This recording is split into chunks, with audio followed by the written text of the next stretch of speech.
Ô, professor, eu sou o Matuto, eu sou amigo do Tubia. Ele me falou muito do senhor, que o senhor conhece das coisas. Eu vim aqui prosear um tiquinho, ter um dedinho de prosa com o senhor. Ô, Matuto, que bom, prazer em conhecê-lo. No que eu posso te ajudar?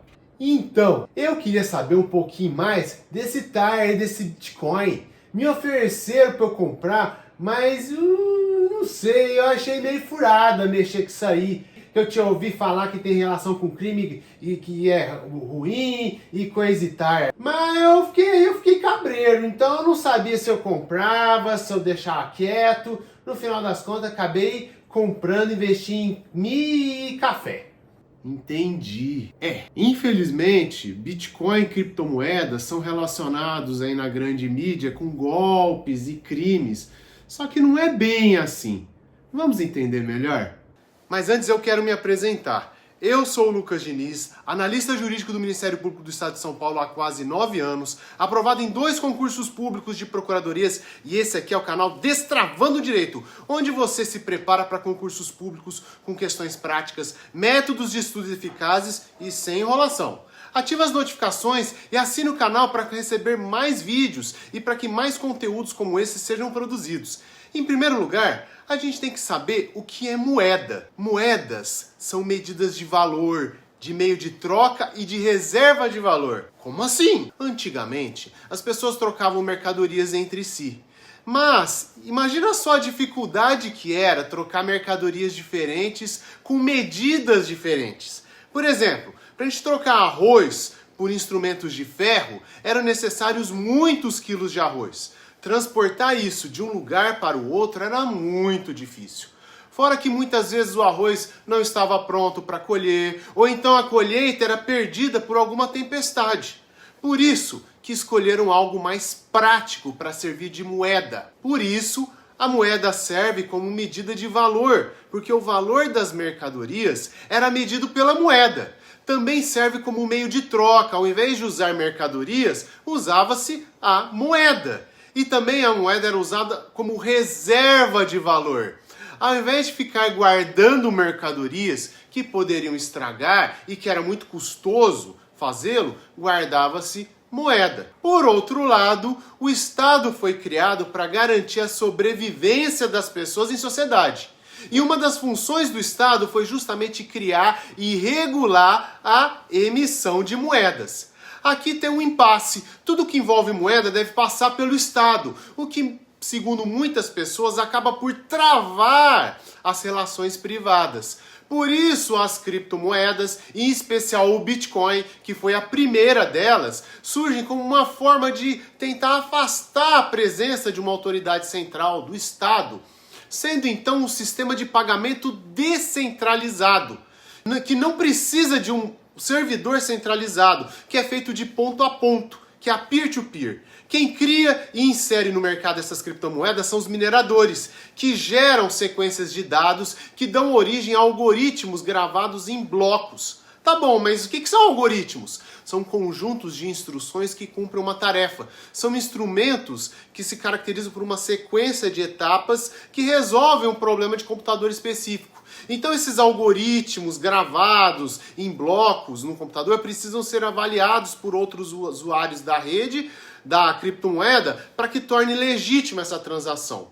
Não existe uma pessoa, um lugar que centralize, que fiscalize essas operações.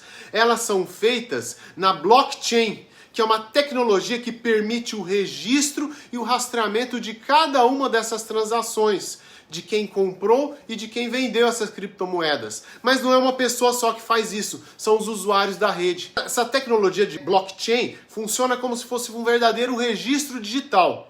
Então isso também impede que eu use uma criptomoeda para novas transações. E para dar mais segurança ainda a todo esse sistema, existem as prestadoras de serviços de ativos virtuais, que são as exchanges, que são plataformas digitais que fazem a intermediação, que fazem um meio de campo entre vendedores e compradores das criptomoedas. Também essas exchanges podem custear essas criptos como se fosse um banco. Ah, legal!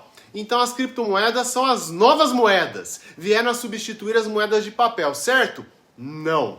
Pelo menos aqui no Brasil, a legislação que trata do tema, que é a Lei 14.478 de 2022, reconhece o Bitcoin e as demais criptos como ativos virtuais, como representações digitais de um valor que podem ser negociadas, podem ser usadas para pagamentos ou investimentos. Poxa, mas o que isso quer dizer? Que o Estado brasileiro continua sendo o único a emitir moeda dentro do território brasileiro e que o Banco Central pode fiscalizar a emissão e negociação de Bitcoin e das demais criptos. Ué, mas se o Banco Central continua fiscalizando essas criptos, por que volta e meia a gente vê notícias de que elas estão envolvidas em crimes?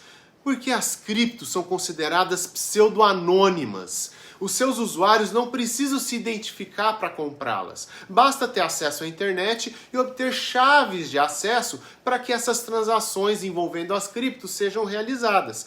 Por isso que esse anonimato favorece a prática de delitos como de lavagem de capitais e organizações criminosas. Os criminosos, eles compram criptos como forma de lavar dinheiro obtido de outros crimes, como por exemplo o tráfico de drogas, tentando dar uma origem ilícita a esse tipo de dinheiro sujo. Só que é possível verificar quem fez essas transações, porque todas elas estão registradas na blockchain. É mais difícil, mas é possível identificar os compradores e vendedores. E é por isso também que o Brasil não reconheceu as criptomoedas como moedas de verdade, para permitir que elas pudessem ser melhor fiscalizadas pelo Banco Central.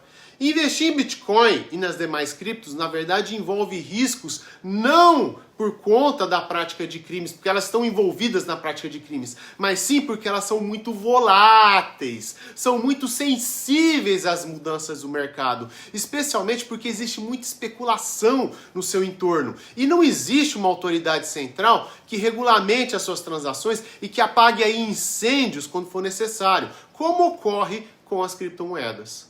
Gostou desse vídeo? Então curta, ativa as notificações para receber mais conteúdos como esse, se inscreve aqui no canal. Tem dúvidas? Manda aqui nos comentários, é um assunto mesmo delicado, um pouco complicado, mas vamos lá, conte comigo para compreender e muito obrigado por permanecer nesse vídeo até o final. Um grande abraço!